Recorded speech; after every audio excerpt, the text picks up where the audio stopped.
சென்னை தியாகராய நகரில் பாமக சார்பில் பொது நிழல் நிதிநிலை அறிக்கையை அக்கட்சி தலைவர் அன்புமணி ராமதாஸ் வெளியிட்டார். அறிக்கையில் மூலதன செலவுக்காக 57,000 கோடி ஒதுக்கப்பட்டிருந்தது. ஆனால் அந்த தொகை முழுமையாக செலவு செய்யப்படவில்லை. 2026-27 ஆண்டுக்கான பாமக தேர்தல் அறிக்கை மூலதன செலவில் 85,437 கோடியாக இருக்கும் என்று தெரிவிக்கப்பட்டுள்ளது. திமுக ஆட்சியின் கடைசி ஆண்டில் தமிழகத்தின் வருவாய் செலவுகள் வந்து பார்த்தீங்கன்னா 3,73,206 கோடியாகவும், மொத்தம் செலவுகள் பார்த்தீங்கன்னா 4,30,434 கோடியாகவும் இருக்கும் என கூறப்பட்டிருந்தது. ஆனால் இப்போ அது வந்து 4,65,000 கோடியாக இப்போ கணக்கிடப்பட்டிருக்கிறது. பாமகவின் நிழல் அறிக்கையில் பார்த்தீங்கன்னா வருவாய் செலவுகள் 6,71,891 கோடியாகவும், மொத்த செலவுகள் 6,96,149 கோடியாக இருக்கும்.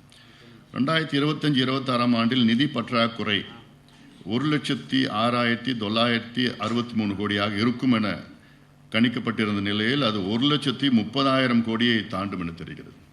அதாவது கடந்த ஆண்டு திமுகவில் இப்போதான் அந்த டீட்டெயில்ஸ் இன்னும் வந்துட்டு தான் இருக்கு, இன்னும் வரல. மொத்தத்தில் பாமக அதில் பார்த்தீங்கன்னா நிழல் நிதி அறிக்கையில் நிதி பற்றாக்குறை வெறும் 24,000 கோடியாக இருக்கும்.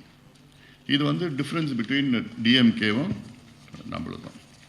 இது இல்லாமல் வளர்ச்சி, தமிழ்நாட்டினுடைய வளர்ச்சின்னு எடுத்துக்கோங்க. இப்போது தொடர்ந்து கடந்த 2 ஆண்டுகளாக தமிழ்நாட்டினுடைய வளர்ச்சி பார்த்தீங்கன்னா டபுள் டிஜிட்டில் வருது. 2024-25 வந்து 11.1%, 25-26 வந்து பார்த்தீங்கன்னா 10.8%. ஆனால் அதுக்கு முன்பு பார்த்தீங்கன்னா 9%, 6%, அந்த கொரோனா காலத்தில் 6% இருந்தது. அப்புறம் 9.26% வந்துச்சு. இதில் என்னன்னா மராத்திய மாநிலம் வந்து ஆனால் இப்போ மற்ற மராத்திய மாநிலம், உத்தரப்பிரதேசம், குஜராத்லாம் கிட்ட நெருங்கிக்கிட்டு இருக்குது. எல்லாமே தமிழ்நாட்டுக்கிட்ட நெருங்கிட்டு இருக்குது. இல்லை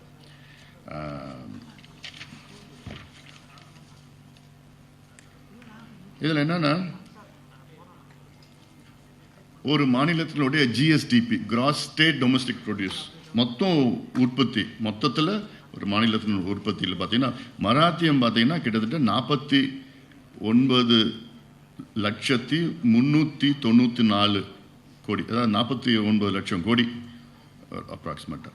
தமிழ்நாட்டினுடைய ஜிஎஸ்டிபி வந்து 35,678 கோடி, உத்தரப்பிரதேசம் 30 லட்சம் கோடி, கர்நாடகா வந்து 30 லட்சம் கோடி, குஜராத் 29 லட்சம் கோடி. ஸோ இப்போ தமிழ்நாடு வந்து 2வது வந்துட்டு இருக்குது இல்லை ஜிஎஸ்டிபியில்.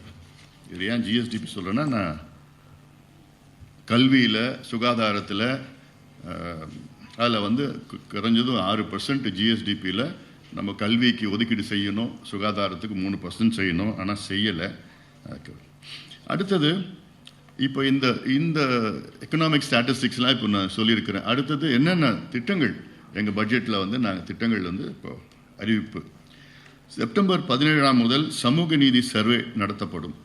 அதாவது இப்போது சமீபத்தில் முதலமைச்சர் அவர்கள், ஆளுநர் அவர்கள் கடந்த சட்டமன்ற கூட்டத்தொடரில் வந்து தமிழ்நாட்டில் விரைவில் சமூக நீதி சர்வே கணக்கெடுப்பு, சமூக நீதி கணக்கெடுப்பு நடத்தப்படும் என்று சொல்லியிருக்கிறாரு.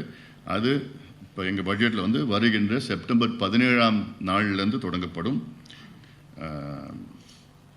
மத்திய அரசால் நடத்தப்படும் சாதிவாரி மக்கள் தொகை கணக்கெடுப்பிற்கான வீட்டு பட்டியல் தயாரிப்பு பணிகள் தமிழ்நாட்டில் ஆகஸ்ட் 31 முடிவடைந்ததை தொடர்ந்து இந்த பணிகள் மேற்கொள்ளப்படும்.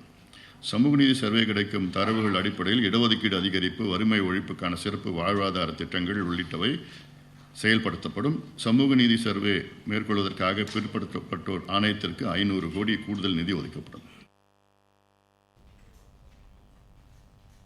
பிளே ஸ்டோர் மற்றும் ஆப் ஸ்டோரில் இருந்து பாலிமர் செயலியை QR கோடு மூலம் பதிவிறக்கம் செய்யுங்கள்.